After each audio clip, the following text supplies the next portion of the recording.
AI is very scary to teachers. So what's happening right now is you're getting all this PD, but you don't know how to leverage it effectively. Being a classroom teacher, you feel overwhelmed already because you have so many administrative duties.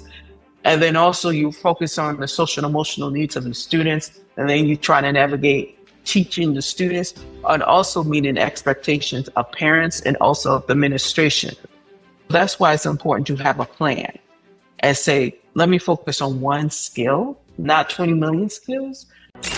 Welcome to Z-Rated Success, the decision lab for education leaders. We break down real decisions and rebuild better outcomes. The decisions that do not come with a handbook. Visit ZRatedSuccess.com. And now, with your host, Nick Zizi.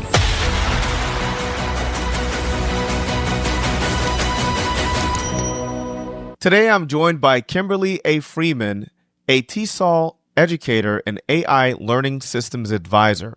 Kimberly helps educators leverage AI without fear, reclaim time, and use technology in ways that support teaching, learning, and the human connection students still need. Kimberly, welcome to Z-Rated Success, the decision lab for education leaders. I'm glad to have you on the show. Thank you, Nick. I'm so excited to be here. Kimberly, before we get into AI and education, can you share a little bit about your journey and how you got into this work? Sure. I'm a teacher leader in my field, and I'm passionate about AI, and all my students have access to AI. So it started a year ago. So I noticed with my ESL students that they didn't have access to AI literacy. So I started my journey with Generation AI, which is an organization connected to ISTE/ASCD. So basically, it's an organization that advocates for AI in the classroom for teachers and how to use it effectively. So I did a year-long fellowship with the organization. And with the organization, we were provided training, hands-on training, and also monthly support meetings. So basically, it laid out a curriculum for us for different aspects to use AI in the classroom. So I focus on the aspect of AI literacy. Basically, AI literacy is similar to reading literacy. If you know the basic rules of reading, you're able to follow along. The same is with AI literacy. So if you have AI literacy, you know how to use Google to search for something that you want to know about, or certain tools to use generative AI. Generative AI, some examples of that is ChatGPT, Google Gemini. So basically using word prompts to get an output to help with learning. So during Generation AI, it's a fellowship. So it's a 1-year fellowship that I did. And I felt like it's important to bring equity into and inclusion for AI for all students, not just the privileged few. So that's why I started my journey with Generation AI. That's great. And I wanted to transition here. So this gives us helpful context because AI is the tool, but your education background is really the foundation. So your profile says you help educators leverage AI without fear and reclaim time. What are educators overwhelmed by right now? Well, AI is very scary to teachers. So what's happening right now is you're getting all this PD, but you don't know how to leverage it effectively. So I can teach about AI literacy to teachers, no matter what level they are, novice, mid-level career, or veterans.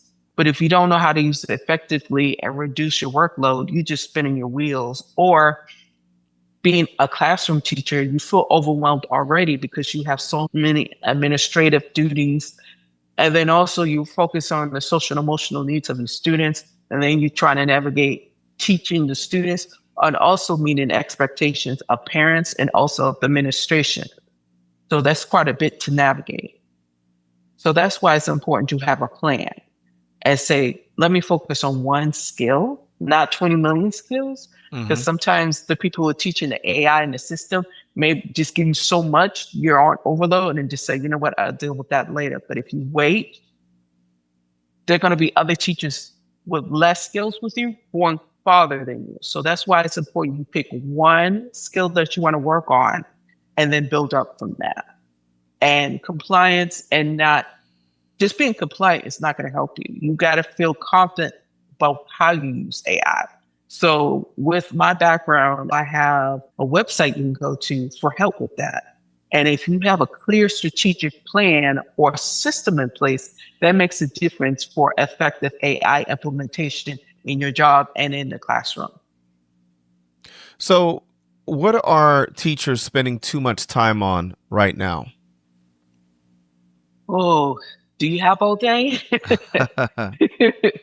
um, the administrative part can be quite overwhelming. And what I mean by lesson planning, then you have to make sure you have documentation. You have to make sure you're very organized, because especially now with the changes of AI, the demands of being a teacher doesn't just stay in a classroom. It can also spill into your personal life. With most jobs, you can clock out at 5. That's not the same with being an educator. It can spill into almost 9 o'clock at night, grading papers, doing assessments, trying to get grade reports together. Or if your student may be on a learning plan, you have to do documentation for that. And that takes a long time if you don't have an effective system. So basically, in an 8-hour day, there's so many tasks we do as educators.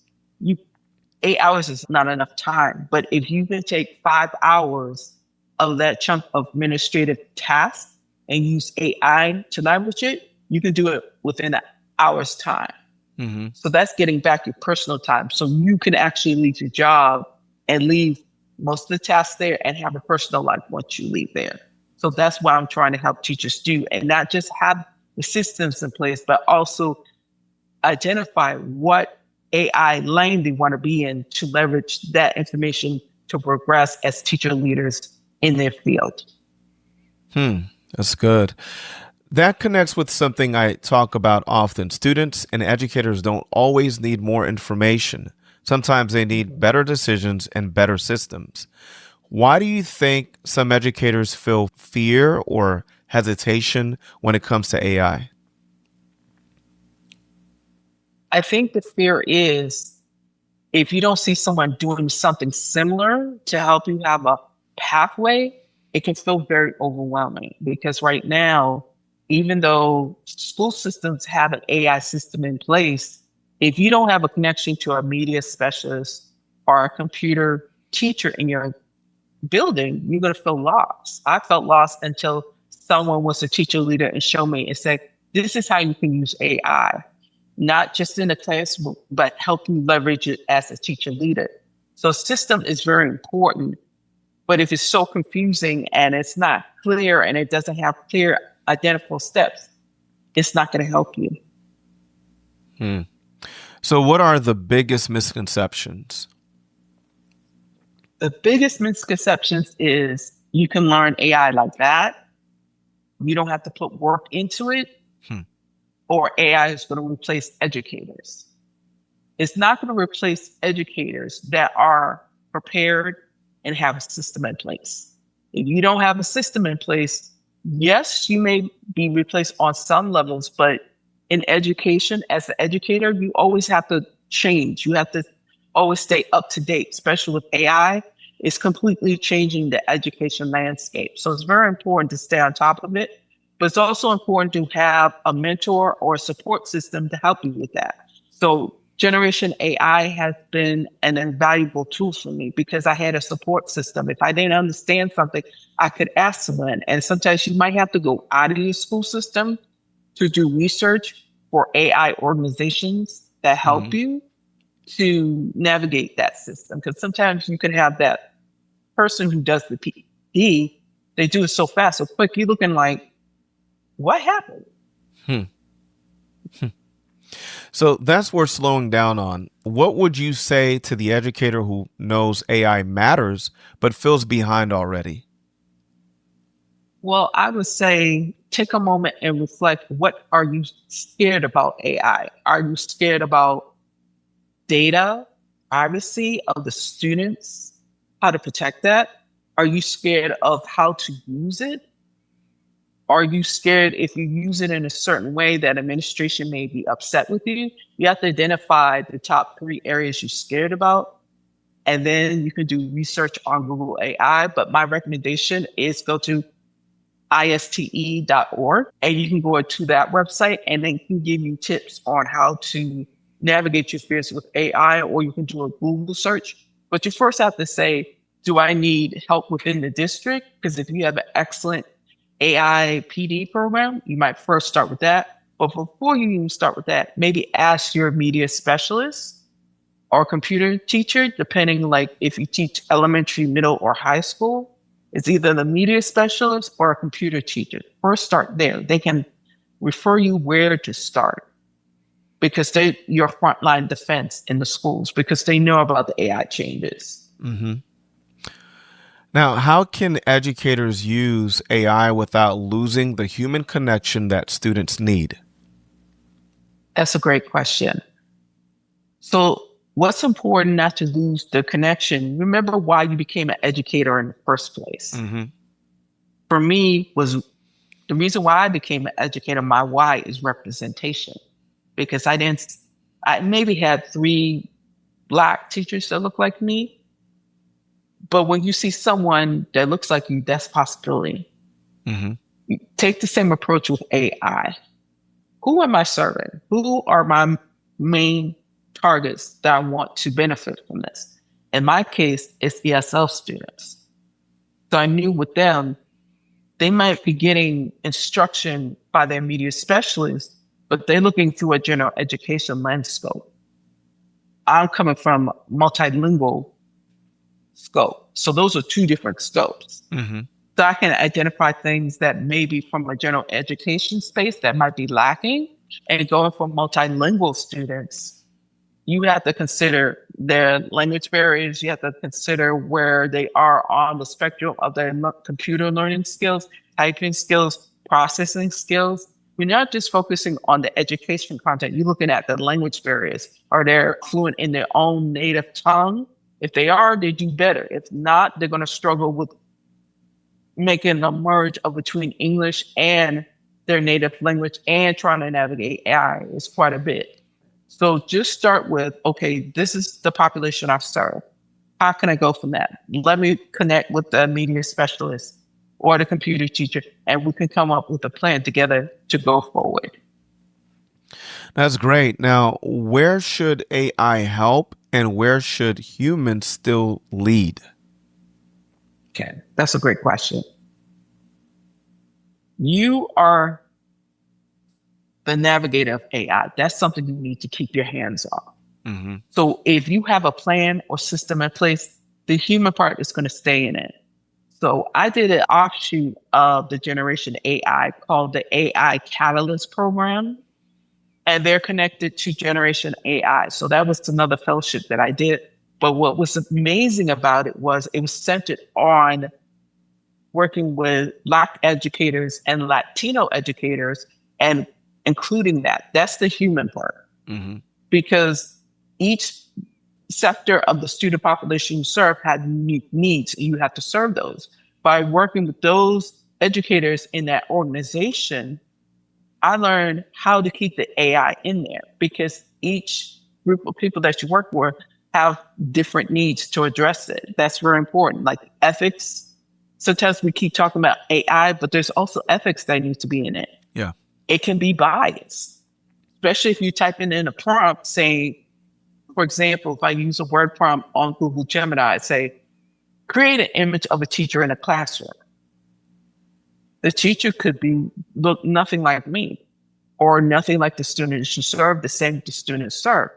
But if I change that wording and say, create an inclusive image of an educator and describe what the educator should look like, it could look like me or whoever I'm working with. And diverse students, multilingual students, you're going to get a completely different image. So that's what's putting AI. How you word it, how you use the prompting. What I mean by prompting, when you use Generation AI with ChatGPT or Google Gemini, you need to have a word prompt. Basically, you give it directions what you want the AI to do. Mm-hmm.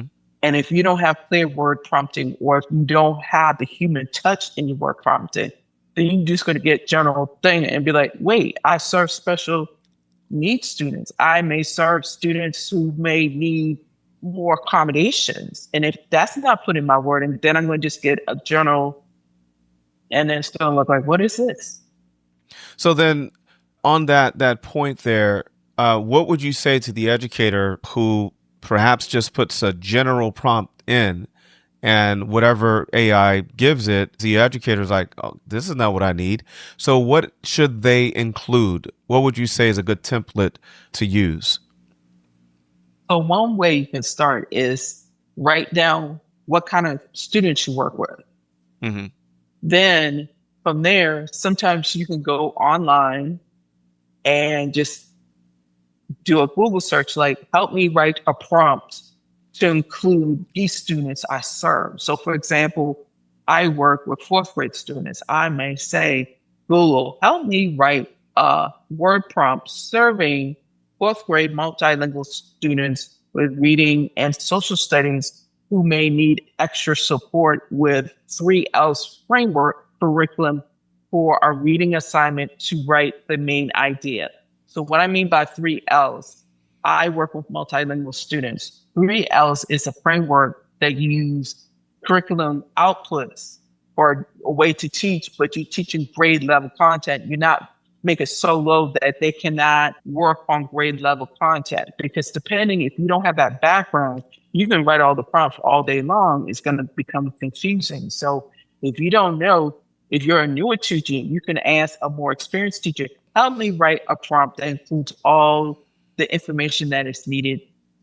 So that way I make sure I consider the data, privacy, not too much personal information is put into the prompt because it can store it and can get out to write it so the best serve your students. So that's the balance education leaders need to hear. It's not AI replacing educators. It's AI helping educators get back time to do the work only humans can do, right? So Yes. I want to transition to TESOL.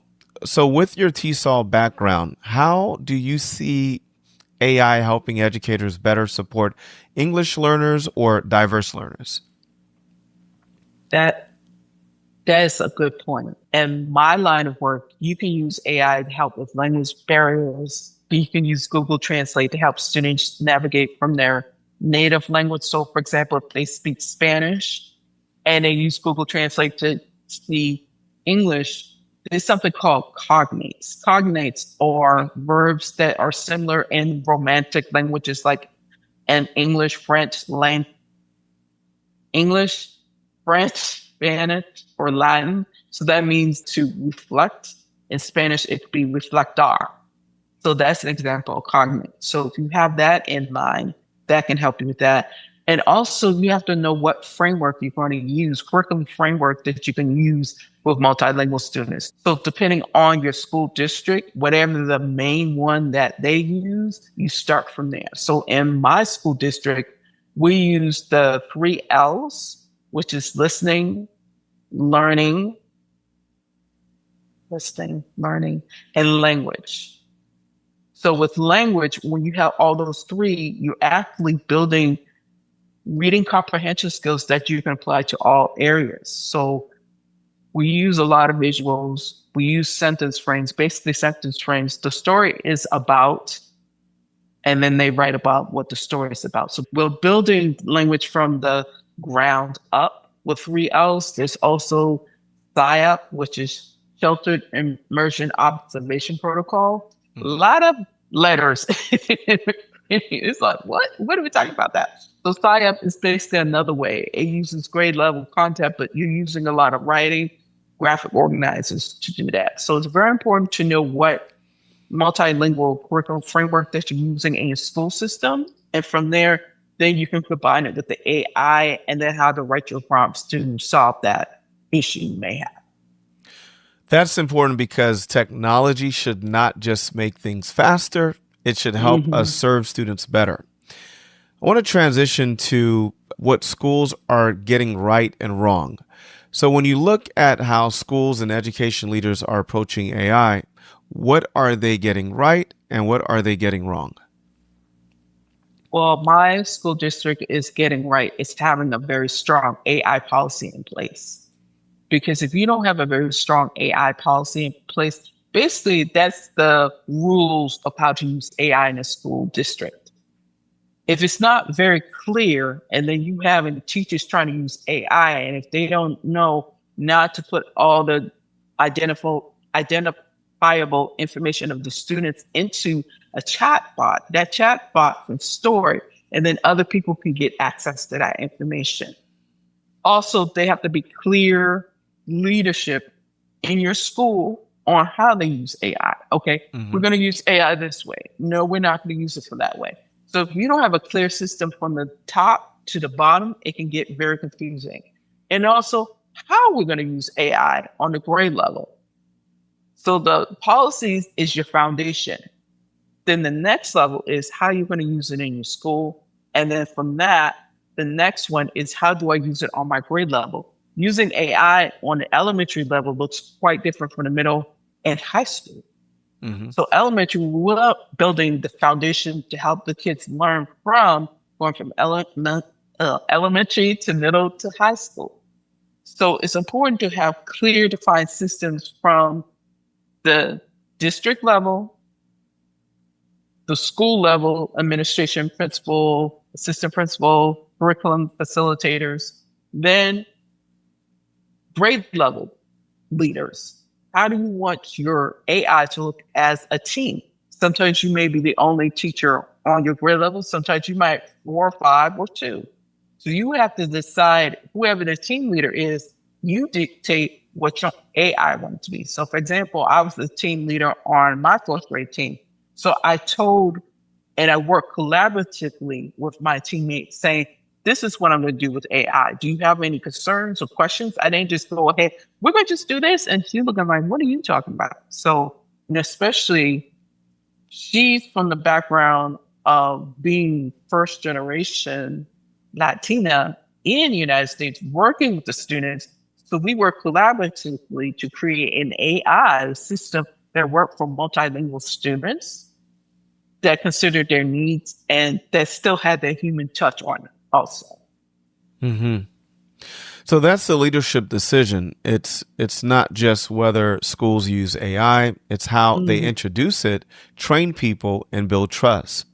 So what are some practical ways educators can use AI this week to save time? Okay. So identify your greatest pain point. Is it lesson planning? Is it assessments? Is it administrative tasks like the multiple reports? Just identify one area. Because if you try to do 5, you're going to feel overwhelmed. So for example, lesson planning, I'll walk that example through. So depending on your lesson planning, if you teach all 5 subjects, that's going to be a game changer. If you have the right prompts and what you want to focus on, like what grade level, the more specific you can get to your writing prompt, that can save you a lot of time. Because before AI, trying to do lesson planning to plan a week, that was like 10 hours within itself through the 5-hour day work week, excuse me. So if you pick one area and say, okay, I'm really struggling with spending too much time on lesson planning, you can go through that. And also what would help is if you do professional development, ISTE. Depending on your state, sometimes you can get a free membership with ISTE. Just look in your state, because certain states have free membership. You can get training through them, or you can look for free AI training for educators in the Google search engine and pull that up and say, I need help with lesson planning. And then you can pull it up to help you with that, to help you create a system. If you focus on one area, drive down how much time you do that, then that's one burden lifted off of you. But if you start with 5 or 6, you're going to feel overwhelmed. Just start with one and build from there. Start with one and build from there. That's so key. Now, one segment I like to include is called the Knucklehead Decision segment. It's light, but there's always a lesson behind it. So we've all made decisions or had moments where we look back and say, I could have handled that differently. Sometimes it's waiting too long, avoiding something, trying to do everything ourselves, or learning the hard way. Can you share a knucklehead decision mistake, or learning moment from your journey that shaped how you teach, lead, or support educators today? Yes. A couple years ago, I limited myself on what I could do because I transferred from general education to being an ESL or multilingual educator. And for that, I suffered from imposter syndrome because I was like, wait, I'm going from general ed to multilinguals. How did this happen? So I would make myself smaller and just try to fly under the radar. That's my knucklehead moment because you have to be your biggest cheerleader. And I was trying to fly under the like, okay, let me just go into work and go on home. Let me just do this and go on home. But the funny thing was, people noticed what I was doing in the classroom. I didn't think they were noticing, but someone said, "Oh, would you like to give a presentation about how to use AI in the classroom?" I'm looking at them like, "Excuse me, I'm trying to do my job and go home. Thank you." So someone had to talk to me and be like, "Okay, you're very good at what you do. You need to share what you need to do." So my alcohol moment, I had imposter syndrome. I'm just saying, I'm just trying to do what I need to do, go home. No one's paying attention. They are. Trust me. Mm-hmm. So I had to learn how to build that confidence and say, okay, I'm good at what I do. I have to own what I do because someone actually recommended me to be a multilingual specialist. Mm. She kept pushing for me. That's my knucklehead moment. You think you can't do things, people can see things and you cannot see. So she kept pushing me. Have you done it yet? Have you done it yet? I'm like, no. She's like, I'm going to stay on you until you do it. Have you done this? Yes. Have you done this? Yes. Have you? What was amazing was it was someone who, she was Latina who kept pushing me too. And we started a journey and it's been like for 6 years. So in the beginning, I did a professional development for multilingual students, helping them in the classroom, having assessment strategies, learning strategies to help them build and grow academically.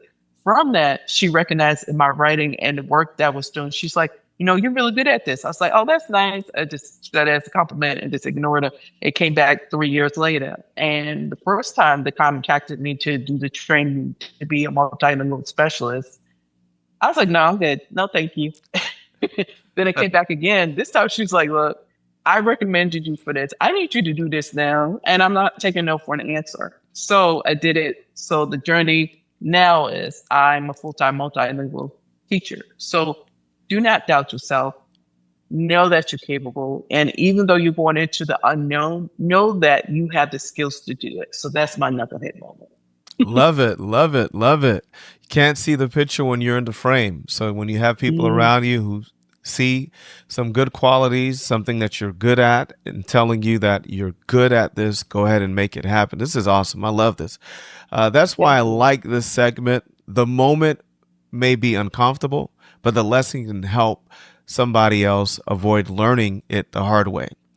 So for principals, directors, and education leaders listening, what should they do if they want their teams to use AI wisely?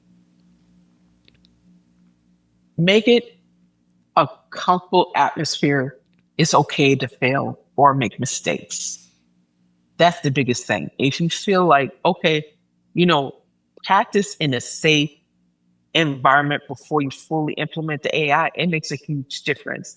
And having the confidence of your administrative team or whoever is the education leaders make a difference. It's like, you know what? You may make mistakes. I still support you. It's the same for the students. If you're in a classroom environment where you feel safe, seen, and heard, then you don't mind failing. Then you're going to come back again and learn again. But if you're in an environment, you got to get it the first time. If you don't get it the first time, there's consequences, then you're not going to pick it up. Or if you don't address the fears of the staff or teachers, then you're going to have resistance and less buy-in to implement AI in their classrooms or in the education system. So we're going to transition to a segment that's called Lightning Round. So these will be quick. We're going to go through these very quick. So one word educators should associate with AI. Innovation. One AI myth you want to bust. Educators can learn AI. It's not replacing your job. One task educators should stop doing manually if AI can help. Lesson planning. One thing AI should never replace. Educators. One skill educators need in this AI season. Curiosity. One message you want education leaders to remember. Remember to support your teachers in learning AI. It makes a huge difference. If they feel like they're seen and heard and supported, they're more likely to implement AI to help students grow, the education system grow, help everybody grow. If an education leader is listening and wants to help teachers reclaim time without losing the human touch, what final message would you leave with them? My final message is support means the whole world. Educators and your team, they're more likely to work with you and you can create amazing innovations with AI, but it needs that human input from top down, from leadership top down. It's also important that you address teachers' concerns and fears about AI. I was fearful about AI until someone showed me how it can help me grow as a leader and also help. And also, if you need help with it, you can also contact me. I can give you some advice how to deal with that also. That's awesome. Thank you so much, Kimberly, for coming on the show. Thank you for sharing your insight, experience. Where can people connect with you and learn more about your work? You can connect with me on LinkedIn. My LinkedIn is LinkedIn Kimberly A. Freeman. And also on my LinkedIn is my website, Kim AI Instructional Educational Consultant.com. So if you need to connect with me, just look for me on LinkedIn and all my contact information is on there. Thank you again for coming on the show.